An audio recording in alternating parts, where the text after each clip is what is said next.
in a nutshell, we don't feel like we're valued or our value is being diminished as employees, right?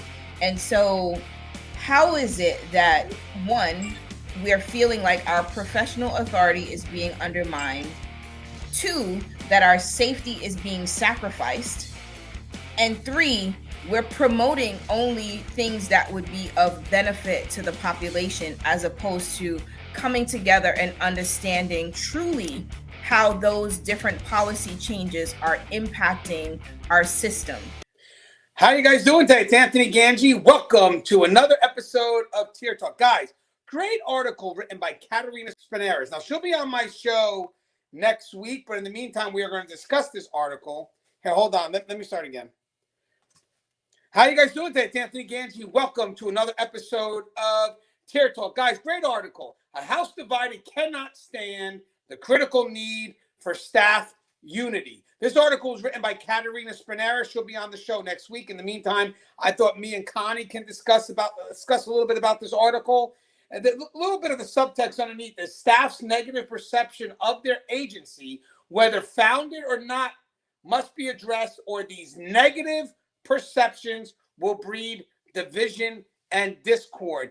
When we talk about staff unity, guys, it's not just unity amongst the department. It's unity amongst the different departments that have to work together to facilitate the agency's mission. So we're crossing into, again, custody and non-uniform staff, civilian staff, whatever you want to call it. So I think it's a great topic.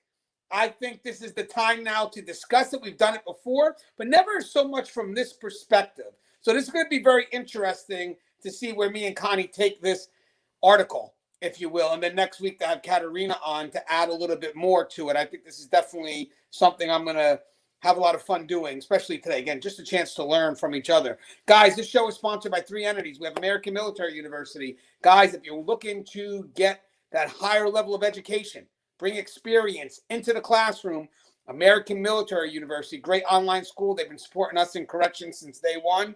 Please, if you get a chance, check it out.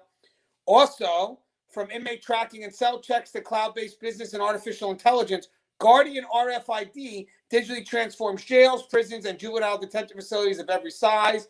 Visit guardianrfid.com for more information. And we also have the WRAP, controlling combative subjects quickly and in an upright position so they can breathe, has never been more important. Departments such as Washington, D.O.C., L.A. County, San Diego County, and hundreds of other facilities across the U.S. trust and believe in the WRAP restraint. That's the WRAP, W-R-A-P. Go to saferestraints.com for contact information and mention Tier Talk to receive instructor training at no cost. Lower liability for your facility and your personnel with the WRAP, W-R-A-P.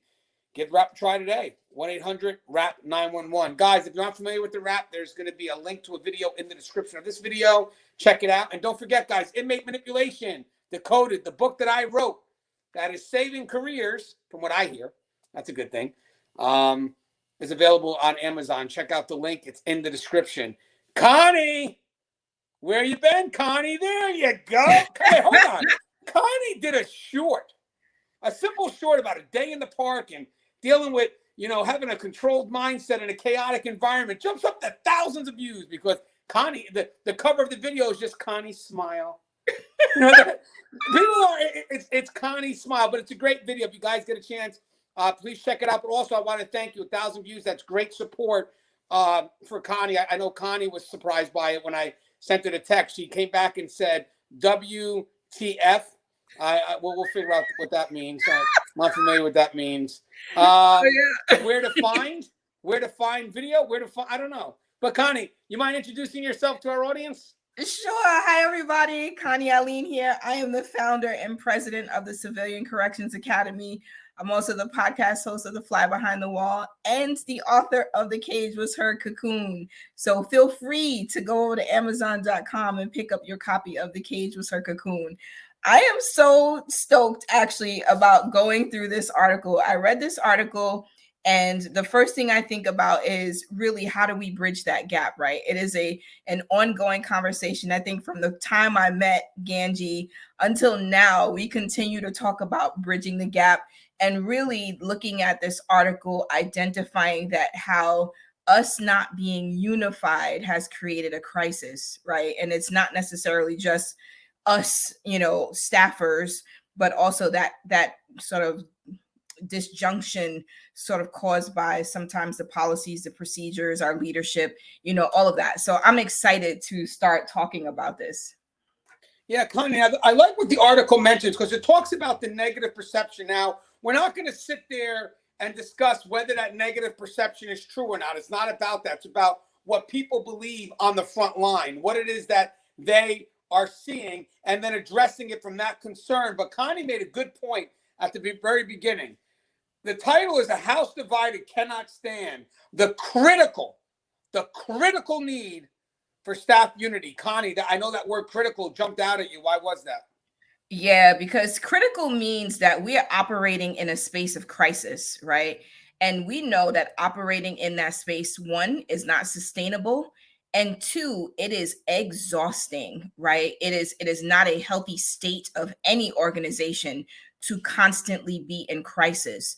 So the fact that this topic has been highlighted as a crisis really means that our attention needs to be on it, and whatever actions need to be taken to resolve this crisis, we can't drag it out. Like, we need to start taking action now. Right. And the first thing I want to mention first is the negative perception that breeds division. So let me read some of her words here. In the workplace, if having healthy and harmonious staff relationships matters to us, then staff's negative perceptions of their agency, whether founded or not, must be addressed, discussed, clarified, and worked on as needed, or else these negative perceptions will breed division and discord. We probably agree that the pendulum regarding how and why corrections is being carried out in the United States has swung from strictly containment, warehousing, or even punitive model to a more rehabilitative and treatment-oriented model, which is humane, necessary, and good. This shift in approach has necessitated changes in criminal justice policies and practices, including consequences for offender rule infractions or policy violations and sentencing options. In a nutshell, because of changes in policies and practices, some custody staff perceive that their professional authority is being undermined and that their safety is being sacrificed in order to promote offender privilege, rights, and treatments. That is, frontline staff perceive that they are no longer allowed to do their job as they were trained, and or that their safety is being jeopardized in order to assist offenders as they proceed on their path to rehabilitation. It goes without saying that such perceptions, whether based on truth or not, are highly detrimental to staff morale, ultimately to the successful fulfillment of their agency's missions, and therefore must be dealt with. Connie, you know what we've been saying since day one? I'll have you attack this first because thank you for listening to me read that off camera. You should have told me. I realized that midway that I wasn't on camera, Connie. You are on camera. I saw you. No, I think I was off to the right a little bit when I was reading that. Did you see me really? I saw you. You could see you. Okay, good. Because I would tell you that. Yeah, because I'm assuming people that watch the show do want to see me. So maybe they were concerned. But guys, I want to mention something. And Connie, you notice it's funny when they talk about negative perception. So guys, we're not here to justify whether the perception is true or not. Just, the concern is that are we at least understanding why that negative perception exists, and maybe to get some communication going both ways, basically, what are the concerns, and maybe kind of just understanding each other's perspective. And I think that's the part about this negative perception. I think a lot of people think, oh, you know what? Custody is not for rehabilitation, and we'll get to that in a bit. And what they do is, oh, there they are just complaining, and they're not taking the time out to understand where those complaints originate. So that one line where she says, whether founded or not, must be addressed, discussed, clarified, and worked on as needed, or else these negative perceptions will breed division and discord. What does that mean to you, Connie? So this whole section just had a lot to unpack. And so what I would say first is that we have to address the fact that there are negative perceptions out there, whether it's we have negative perceptions of ourselves in this profession. We have negative perceptions of the profession itself. Others have negative perceptions of us. and we have negative perceptions of our leaders. Maybe even our leaders have negative perceptions of us, the negative perceptions that inmates have of us, and the negative perceptions that we may have of inmates. And now this is not to say we don't have our own biases that are going to drive the way we engage in this conversation, right? And so that's one thing I just want to make sure that we're clear of, that we all have personal feelings about this and we feel very strongly about it, right? So the first thing rather, because there's a whole lot to unpack here. The first thing that I really want to talk about is there's a sentence where it says this approach has been gaining momentum as prison reform advocates continue to break new ground and gain support. Now, my concern here is that these advocates are outside of the wall, right? And so whatever their biases are, whatever their perceptions are, negative or positive, their biases are going to drive the way they advocate, and it may not align with what our realities are working behind the wall. And so the fact that we don't have a voice at that table to deal with this advocacy, and this is not saying the advocacy is negative. What I'm saying is this advocacy has its own agenda, right? It has its own path forward. And so in order for us to be a part of that discussion, we have to be a part of it. It's not something that should necessarily just be driven by an external force, right? Hey, Connie, before you jump, there's something that, first off, I never cut her off, guys. One reason why I'm doing that is because I want to make sure we don't overlook something. It's usually just reflecting a thought that you said. So I apologize, Connie. Hopefully this doesn't affect me going on your podcast. Okay, just want to make sure.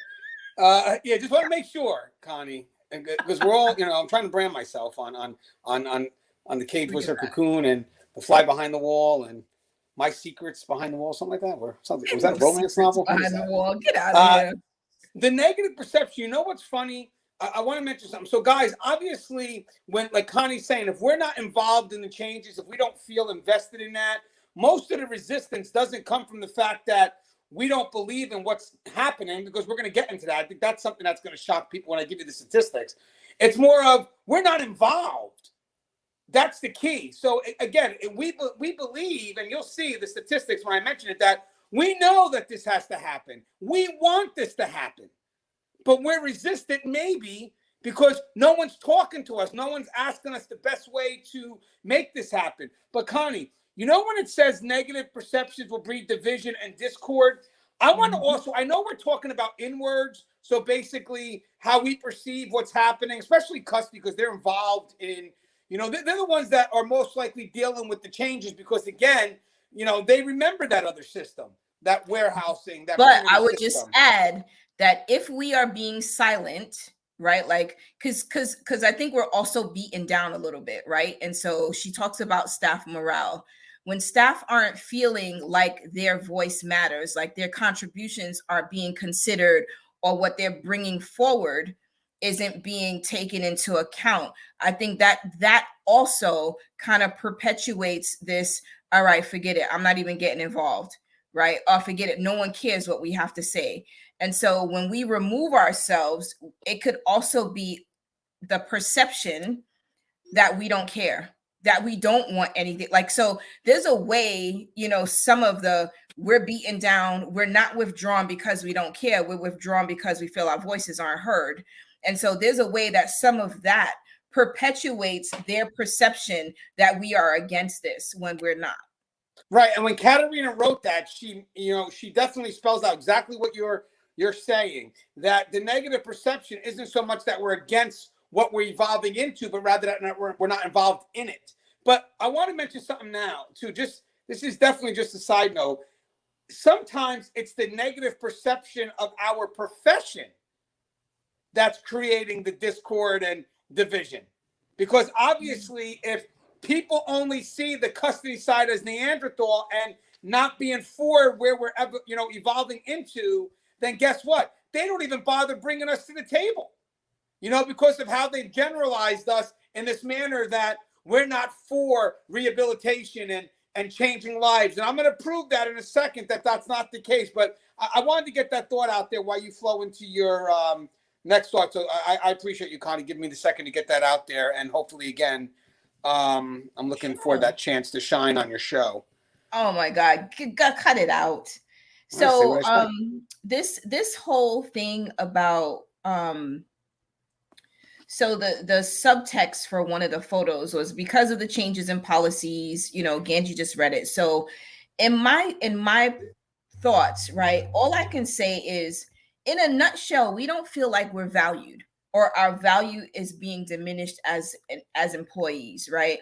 And so how is it that, one, we're feeling like our professional authority is being undermined, two, that our safety is being sacrificed, and three, we're promoting only things that would be of benefit to the population, as opposed to coming together and understanding truly how those different policy changes are impacting our system, right? And like she goes on to actually say that. So for successful change, that we actually have to really evaluate the impact of these changes on every component and every level, right? And I don't know that as an institution, like, are we doing that? We tend to operate from a space of reactivity as opposed to proactivity. And so these changes are coming because we haven't been a part of the conversation up front. We're now reacting to these changes, as opposed to us being a part of these advocates bringing stuff forward and being able to proactively address the issues before they become policies that we have to push against. You know what's funny about that, Connie, is that, we're both touching the fact that we're not resistant to the fact that this is where we're headed. We just feel that because we're not part of the dialogue. I mean, she says it great here. Custody staff perceive that their professional authority is being undermined and that their safety is being sacrificed in order to promote offender privileges, rights, and treatment. That's 100%, guys, because we still know that there's a danger behind this world, behind the wall that we work in. We know that, we live it every day. But the thing is, sometimes we feel that the people that are putting these changes in don't see the dangers. They put these things in on the best of circumstances. And I think that the concern I have here, and I believe this is part of it, and this is why we want to be invested in that, is that I think the people that invent these changes, they're not really looking to be constructive and do something correct. They're just looking to put their name on something. So they don't want to be challenged.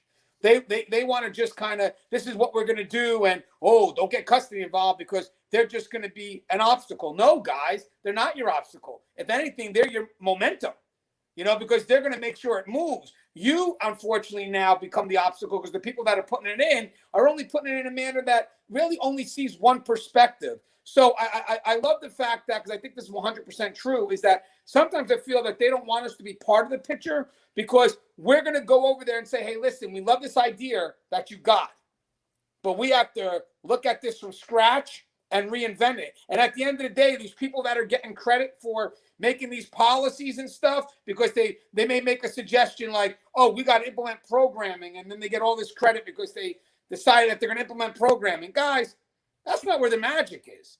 The magic is now bringing that into the facility and seeing how the facility can make this happen within, one, time restraints, security measures. I mean, the list goes on. Staffing. So the magic doesn't come from just putting something on the top of a policy saying, yep, I created change. No, the magic comes from the people on the front line implementing. And I have a feeling sometimes they don't want to give that the credit. So they rather see us as the obstacle. So anytime we do say, well, we have a concern, don't listen to them because they're just an obstacle. No, guys, we want to make it work. And again, I'm going to show you a statistic that says if you involved more of us, that we would literally do our best to make these programs work because we believe in that. But Connie, what's your thoughts on that? Yeah, I think it's easier to fall back on the crutch that custody is going to serve as a hindrance than it is to actually bring them to the table and deal with the realistic issues that they're going to bring forward, right? Like someone says, let's do this program. We're going to do it in this unit and we're going to right? The person who works closest to the inmate in that unit will be able to tell you all the things that are going to go wrong if you try to do it there. And a lot of times we don't want to have to hear what all the stuff that's going to go wrong or that could go wrong. Right. And the effort and the money that it's going to take in order to avoid those things from going wrong. So as much as, like, you know, people want to come up with all these wonderful things, I support programming 100%. You know, I honestly believe that that is one of the real ways that we can impact those recidivism rates, right? By having programming, preparing inmates, all that goodness. But I feel like we can't even get there if I feel that my personal safety doesn't matter to you, right? And that she says that up front. How can you want me to get behind the programming and all this rehabilitation for an inmate when you don't care that I was attacked last week? You don't care that my safety, based on your policy, has made me vulnerable in this environment, right? And so I think that's where there is such a significant, there's such a gem in that one sentence. In a nutshell, because of changes in policies and practices, some custody staff perceive that their professional authority is being undermined and that their safety is being sacrificed. So let's just look at that, right? So safety is very personal. So if you do something that impacts my safety, I'm going to take it personal, right? I am going to feel as though you don't have my back. You don't care if I'm personally saved. Am I not a human being? Be like, why don't I matter in this equation? And then the word sacrifice, right? The sacrifice is offering of something precious, right? So my life is okay as long as these inmates get rehabilitation. Like, so there's a way that, like, if we read through what this is actually saying, we are somehow making the life of the inmate more important than the life of the staff. And how do we do that with a clear conscience? How are you telling me I want you to go and support programming? I want you to make sure all those inmates get down there, and I'm going to hold all of the staffers accountable for this, but you don't care that the inmate is trying to stab us all. It's like we're the ones that are expendable, you know, in order for this to happen. Guys, the one thing I know right off the bat that she's definitely going to get to when we get to the win-win approach, but I might as well jump on it now. The best way to address staff morale, obviously everything, you know, there's our specifics, but in general, is you have to make staff invested in the outcome. You know, they have to feel that they're a part of where things are headed, and they have to feel that they have value at that table. You know, again, if they're invested in the outcome, they're going to want it to succeed. But when you start pushing them away and not listening to those concerns and just like, you know what, they're just going to be obstacles, then the morale is going to drop because, again, they don't feel they have any say at something that is extremely important to them. Again, like Connie said, it's my life. You know, it's my safety and security. So how do you not give me a say when it comes to implementing some of these things? And guys, I just want to get it out there again. We all can come up with ideas. The magic comes from how it gets implemented in those prison settings or jail settings within those parameters. So that moves us past the first part, which is the negative perception. Now, we already know the pendulum is swinging, you know, corrections is evolving. I don't expect it to ever swing back to the punitive side. I expect that we're at this point now where we could bring balance to it and hopefully find some evergreen ways that balance safety and security and the rehabilitation model. But my concern is that, one, if we don't get that side involved, or two, we don't want to be involved, then, guys, it's going to take off without us. That momentum is there. You know, so either we hop on board and become that voice if allowed. But one thing we cannot do is like kind of stand in the back and let it happen and then vent.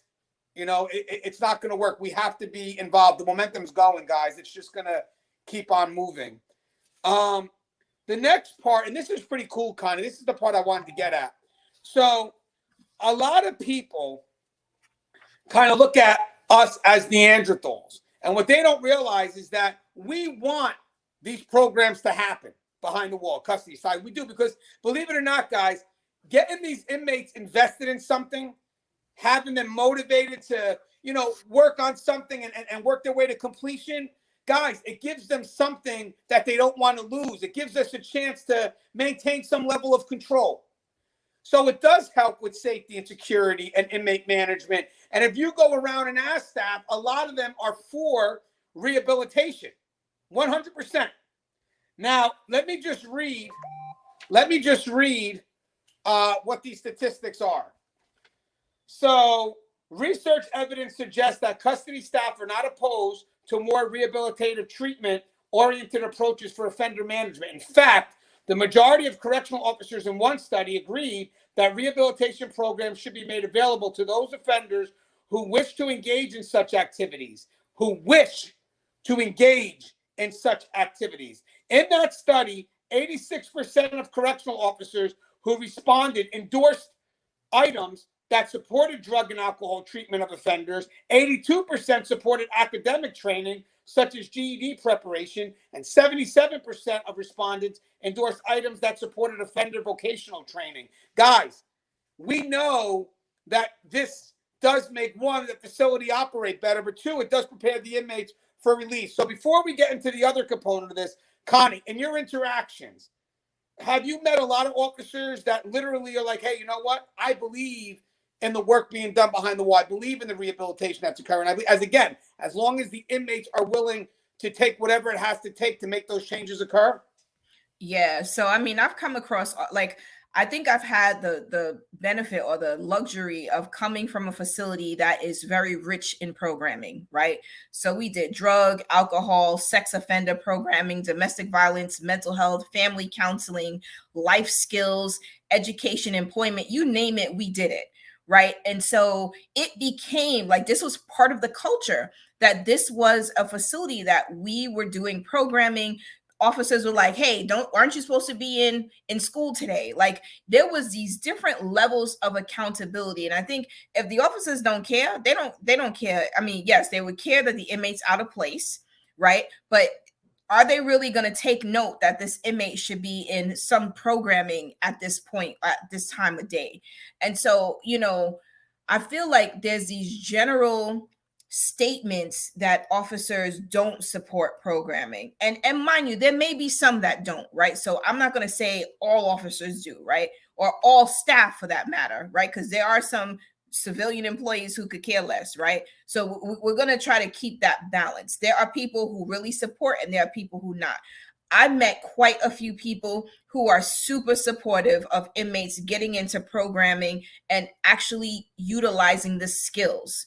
It is different when you have inmates who get into programs and they're malingering, right? People don't have patience for the person who's only in there for their secondary gain, right? For those who are going to school, who are going to get, their sex offender counseling, who are trying to make sure that they're stable mentally so that they go into the community, they're not doing any off the wall stuff, right? Like, we know that there are people out there. So the fact that there could be a statement that somehow we're not in support of this rehabilitative model coming forth is just an untruth. Yeah, and Connie, they do say who wish to engage in such activities. So inmates who wish to engage in such activities. That means we're looking for inmates to engage for the right reasons, not because there's an external incentive, because you're going to get time off your sentence. And no, guys, that's still not the right reason. The right reason, the inmate knows they came in, they made a bad choice.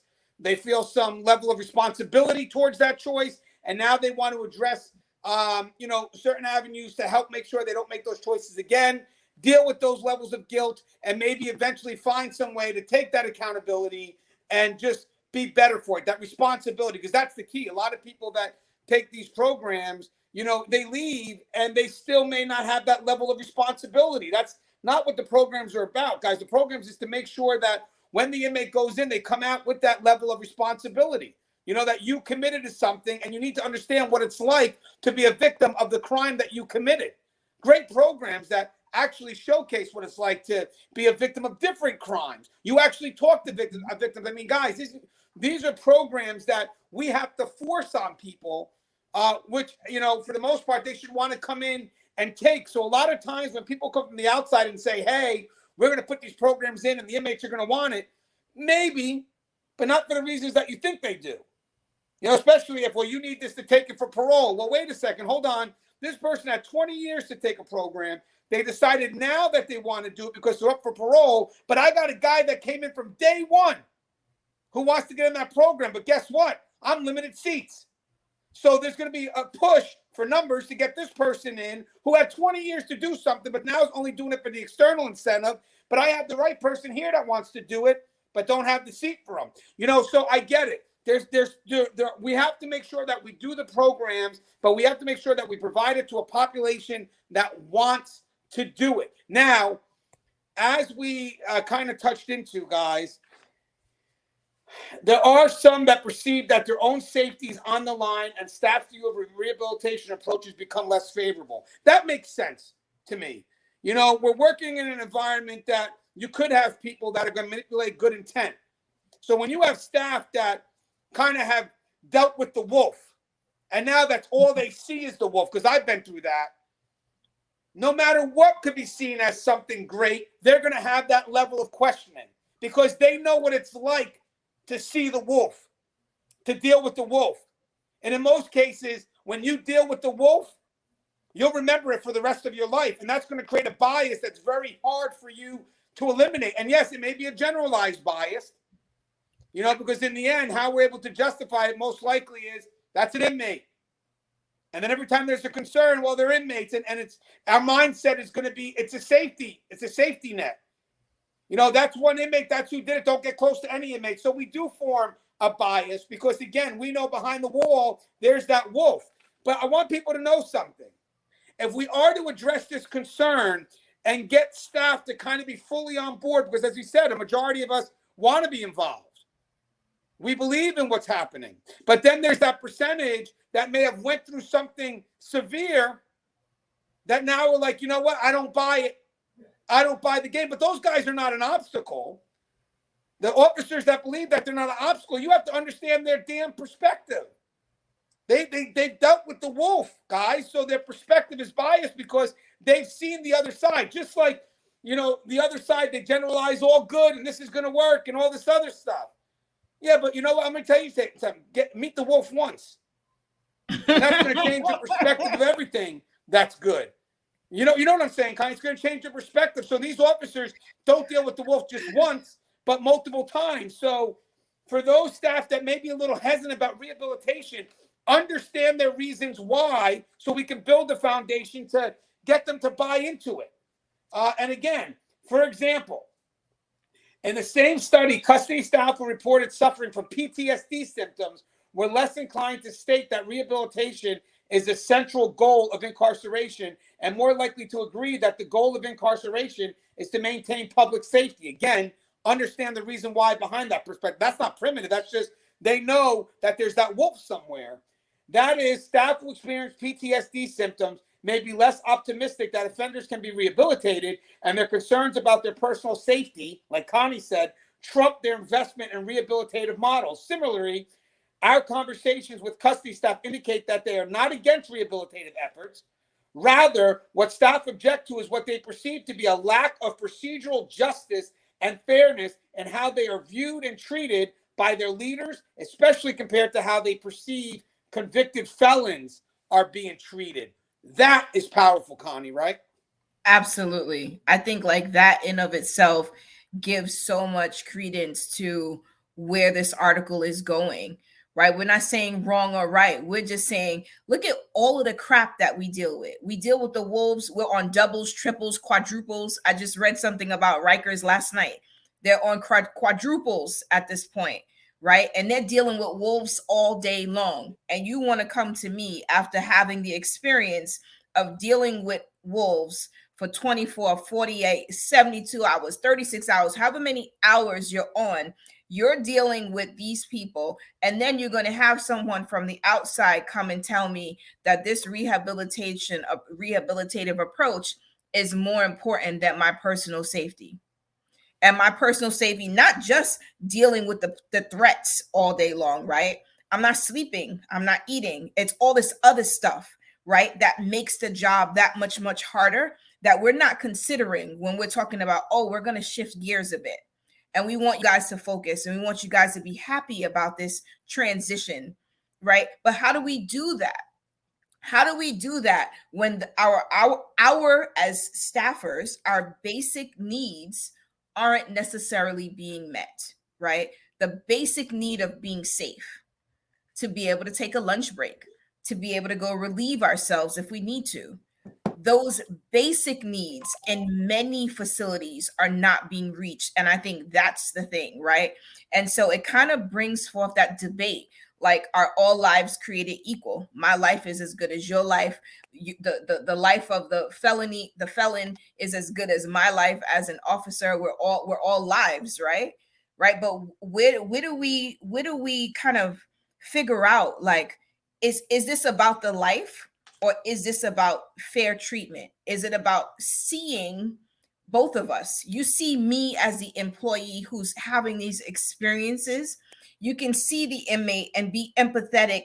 Is there a balance in that empathy that you see for both of us, me, the employee, and me, the inmate? I don't know that we have that level of balance in policies that we're seeing advocates push forward. Yeah, and guys, you understand that when she wrote this article, and we're definitely going to talk to her next week about what motivated her. I think Connie will be involved in the discussion as well. I'm hoping. And Connie, you're going to be able to make that discussion? Sure. You saw the invite there? Of course, I see. Did you see the invite there? Of course. So wait, all right. So I just invited her to talk on my show, or our show now. But now I'm hoping that maybe during one of our live shows, she'll invite me to her show. Secrets. I don't know. Oh my God, I have no secrets. Get out of here. But guys, again, all jokes aside, it's understanding the perspective of whoever going to move forward, right? So you understand that, yes, guys, listen, custody's for it. You saw the percentage. But for those that you may feel are against it, let's ask why. And let's don't look at them as obstacles. Understand the mindset. Look what they've gone through. Look at their mindset when they're surrounded by what could be the worst. So when everybody's sitting there, trying to think that, we can implement these things on the best of human behavior, what do you think custody's doing? What do you think the other frontline staff doing? While they're doing that in the back of their mind, they're still like, okay, there's going to be that one. There's going to be that one.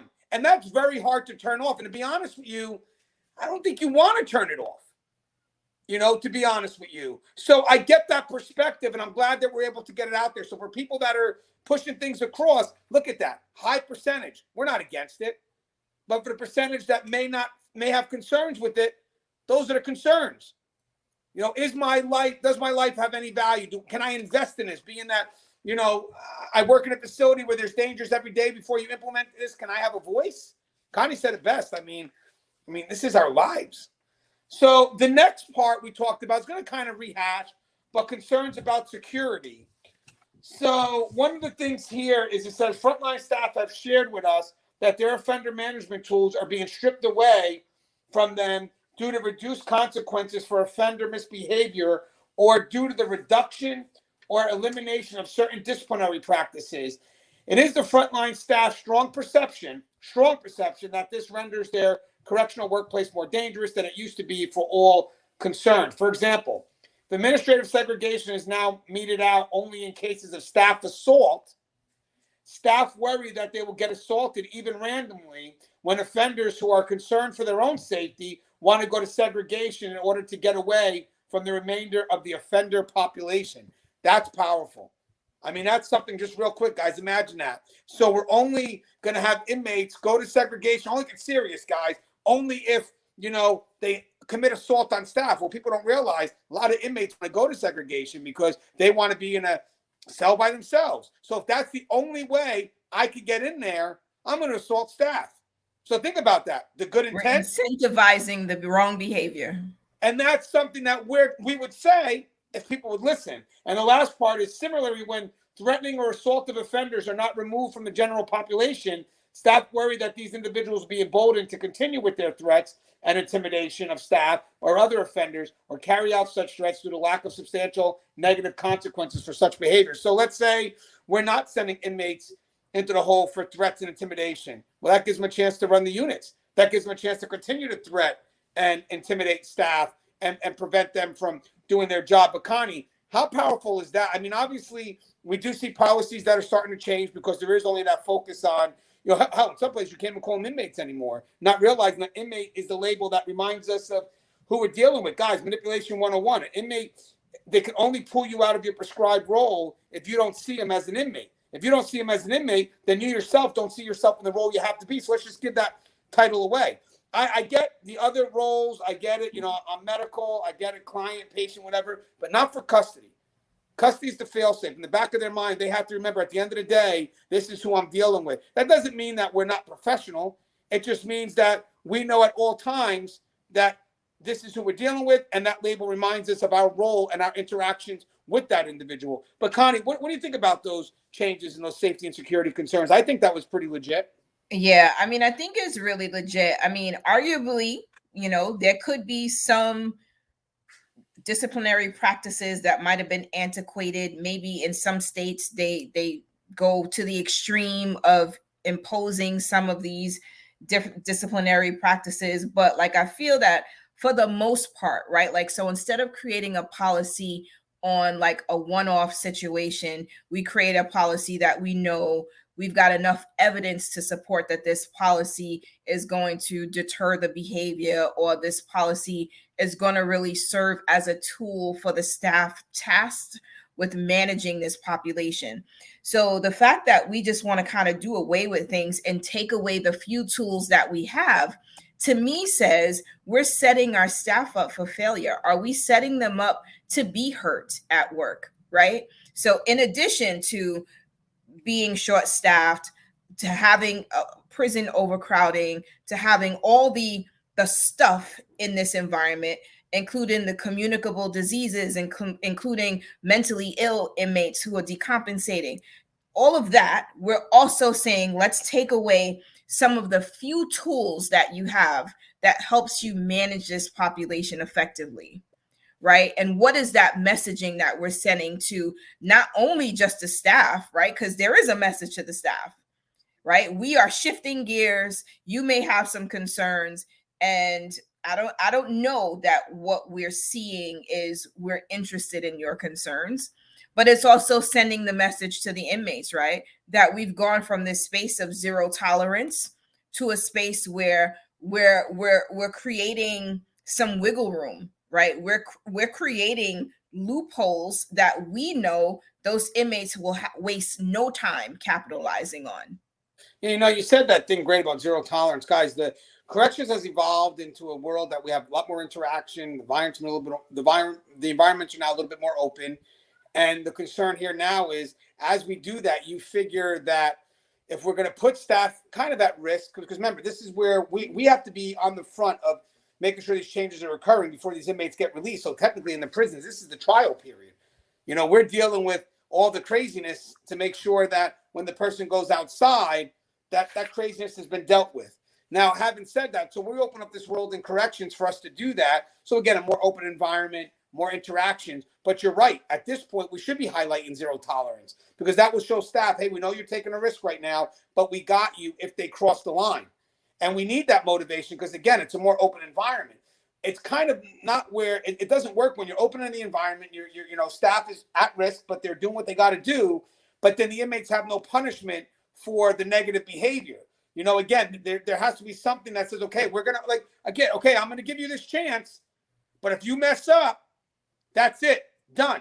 Not, well, you mess up and you're going to get another chance and another chance and another chance, because the staff that is on the outcome of that, the end result of that is now each other chance. Let me tell you something.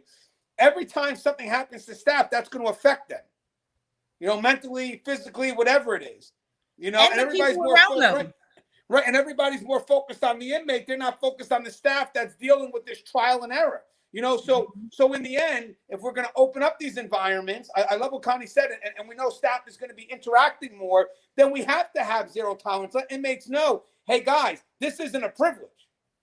This is something you have to earn. And I'm going to tell you something. It's got to take a while for you to earn it. So now for a fact you better think twice before you get foolish and do something impulsive. Because at the end of the day, if these inmates feel that, you know what, I could just get it back, I'm gonna go ahead and be impulsive, and they don't earn it, There's nothing stopping them.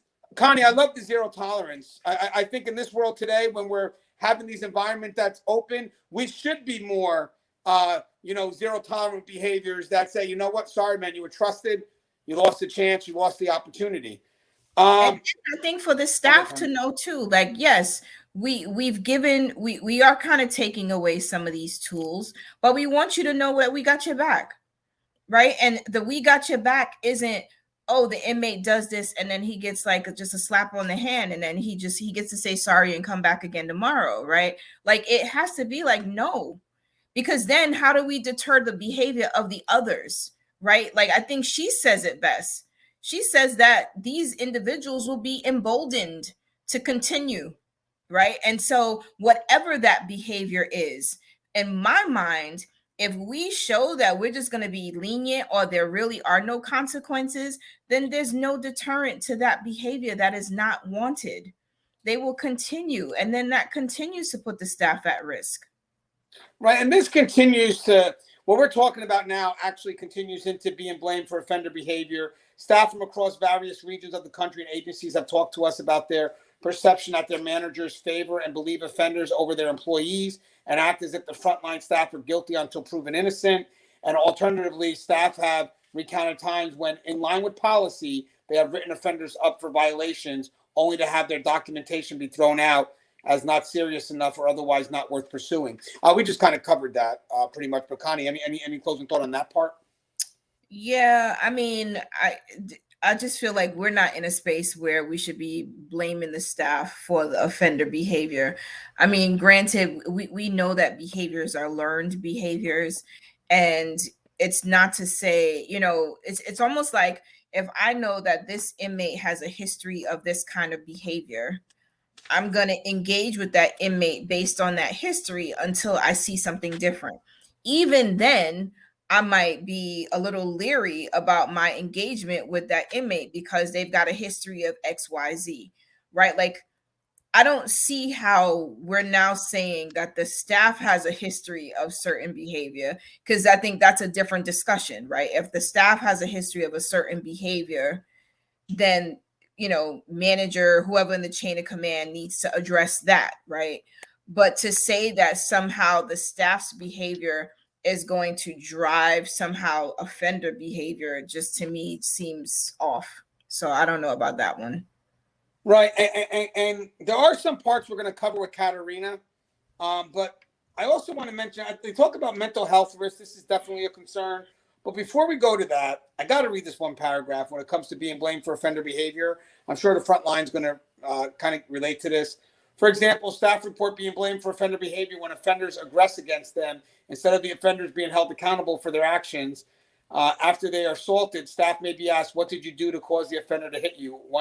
One can only begin to imagine how such a response impacts staff still reeling from a recent assault.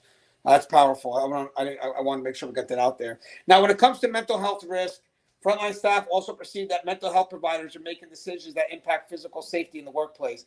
They are disturbed that these providers, who may have not worked in correctional systems for any length of time, end up having the last word, that is, control of operations, even when this puts everyone in harm's way by increasing their risk of exposure to violent offenders. However, every effort should be made to communicate and demonstrate to frontline staff that the welfare and interests of all parties concerned are taken into consideration when decisions are made about the management of psychiatric conditions in corrections settings. Guys, this is actually pretty powerful, because right now, I know there's even been an influx of special need inmates, and staff feel a very limited power when it comes to that. But I do believe that we're starting to see a good partnership between staff that work the floor and mental health. And I would like to think that when you have changes from the mental health staff that's working within, they should be able to see the concerns of the stuff that they may want to implement, work with custody, and because we want to be safe, right? So I'm sure mental health wants to be safe too, and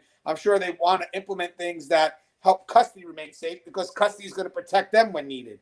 I think the bigger concern here is when these changes come from the outside, because I've seen some changes come from the outside that mental health and custody are on the same page. We're like, hey, this can't happen.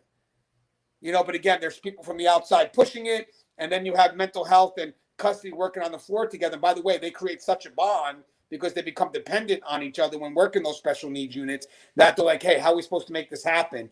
And I would like to think that the mental health on the floor, the ones that are working inside those facilities, want to get the input of custody, because again, they're going to rely on custody so they can do what they got to do, because working those mental health units, very unpredictable, very dangerous environment. So for those that do it, thank God, we need you, but hopefully we start getting more input from both mental health and custody that work inside the wall, and have the changes start from within to be carried out, not from the outside in. It doesn't work that way, because in the end, they're going to be put at risk. And I'm saying, I do see how these changes are affecting people on the front line, and it's actually bringing people together to voice their concerns. So you are seeing mental health and custody working together. What's your thoughts on that, Connie? Do you agree with that? So I think that takes us back to the title, which is "A House Divided Can't Stand." Right. And so if that mental health provider is making a decision that is going to somehow impact safety, security, there has to be a dialogue, right? Because how else will that mental health provider, who may be empowered, right? Like, I'm not going to say it doesn't happen where mental health makes the sole decision, and it could be a compromise, right? Because I've seen it happen. But what I'm saying is that even when those situations happen, if we're not teaching the civilian staff how to make those decisions, how to consider the safety and security components that need to be factored in, like, how will they learn? Right. And so as I think about just the title of "A House Divided," like, to me, it raises the concern that when you have now this entity, right? So mental health is a third party who's being tasked with making a decision, right, based on a risk. And they've got the specialty. I'm not saying that we're going to undermine their specialty and what they're trained to do, but how do we make these decisions in a vacuum? And when we aren't united, when we aren't coming together to have these discussions, to educate each other, I think that's where the risk is. The risk isn't just mental health making that decision in a vacuum. It is we haven't come together to make that decision together, and mental health will probably continue to make that same decision, and that friction just continues to build. And they have the voice right now. So, again, these are decisions that we can't make in silos. So if we know they have the voice, then we want them to come to us too. So we have to be invested in what they do, and then in turn they be invested in us. I think for the most part, they are invested in what we do, because we provide them safety and security. I like to think they are. But are we invested in what they do? And as I said, if we can show value in each other, I'll guarantee you, when you have these changes coming from the outside, now you have mental health and custody. I don't see anybody being able to get in the middle of that. And this is actually an incentive for us to not shut each other down, right? If I come to the table and I say this is a concern from the mental health side, right?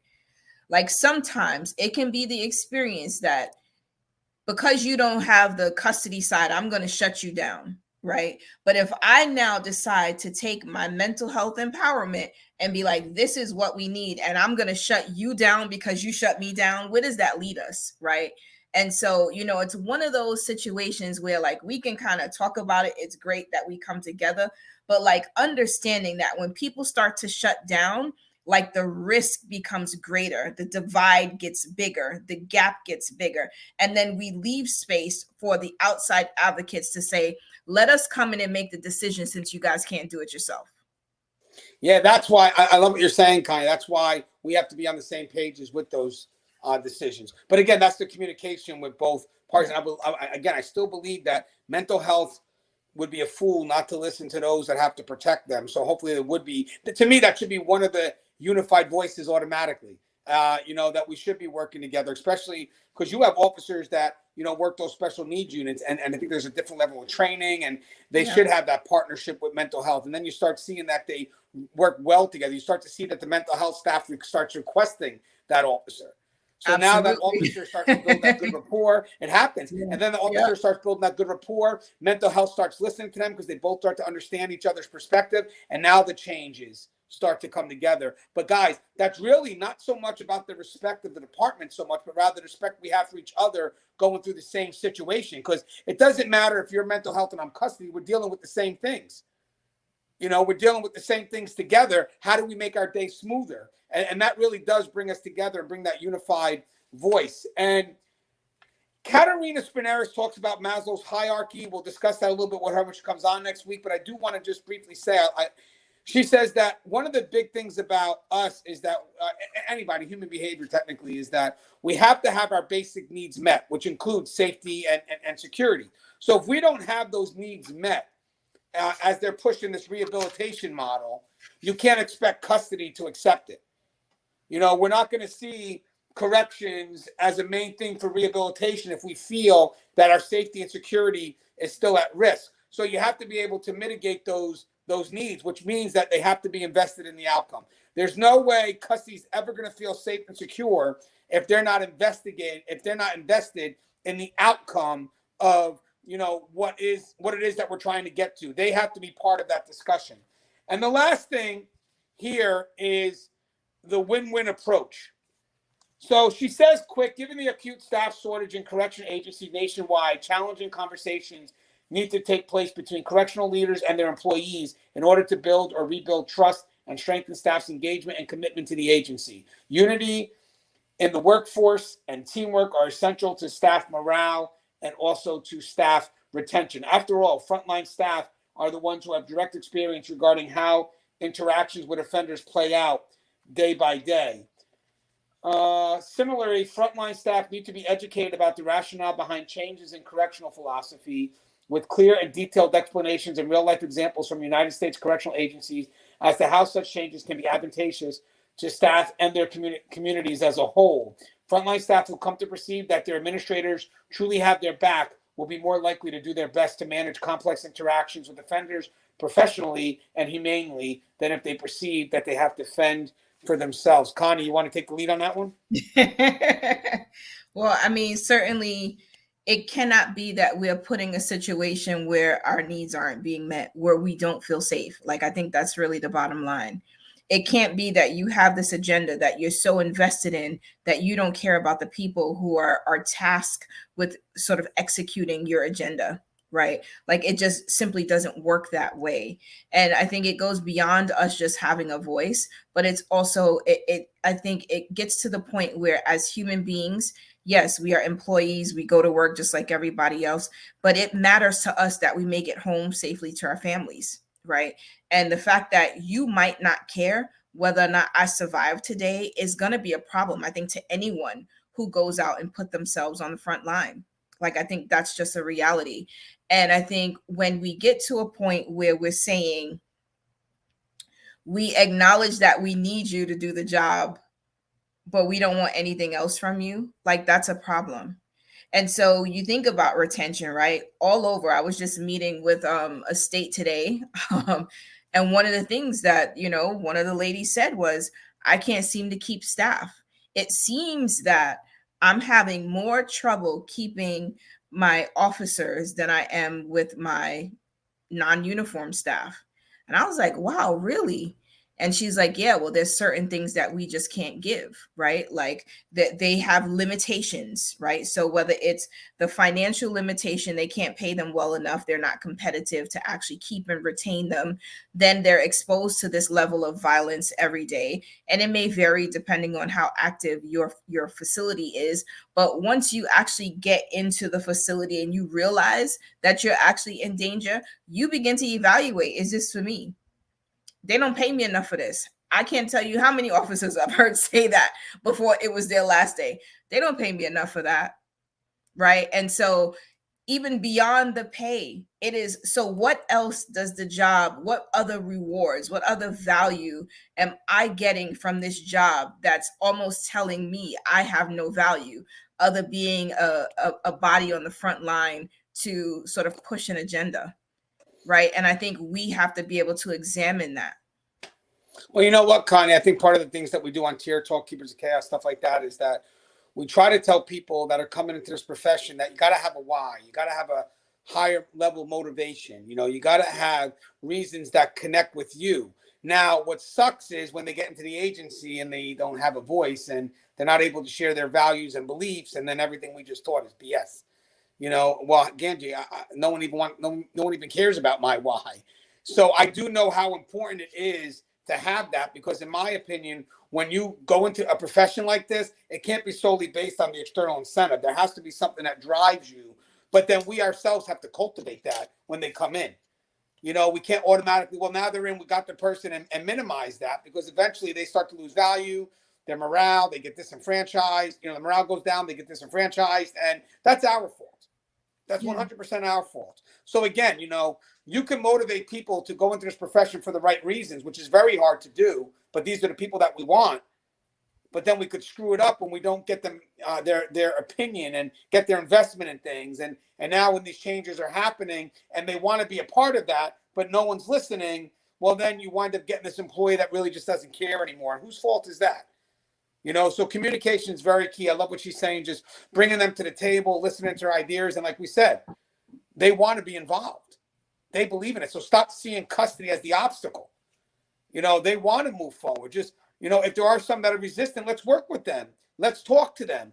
Let's spend time understanding that perspective instead of just pushing them away because, you know, oh, well, that's an obstacle. No, guys, that's something that's wind up. If we could work with them, they're going to make the magic happen. But if we don't and we push them away, now they could become an obstacle. You know, so again, that communication is key. Hey, Connie, any closing thoughts? I would like to say this was a great discussion. I love the article. It was really healthy. It had a healthy balance of, you know, why we are challenged in this, not just in the environment, but like in moving this agenda forward, right? Like, I mean, I think in every transition, there are some growing pains. There are some things that you've got to work through, but I think we can't minimize how significant these challenges are. You know, I would never want any of the staff to feel as though their safety and security doesn't matter. And that we, you know, this perception that somehow, you know, we don't care about rehabilitation is a really harsh one, especially when you don't know the people and you don't know what they've sacrificed to come into work every day and to give themselves to this population. And so I would just say, you know, for those who are in it for the right reasons and who are out there grinding and trying to do their best to support this rehabilitative transition, like, I thank you for that, because you're the ones that are showing them that we do care. Yeah, and guys, it's good to get this dialogue out there because hopefully someone from the outside is watching it, and when they get that percentage, 80s and 70%, they're like, wow, it's a lot higher than I thought, because I'll guarantee you they're not even out of single digits when those questions were asked. Sad to say, but it's true. So not only did we create a perspective that we want to evolve, but for those that are a little bit hesitant,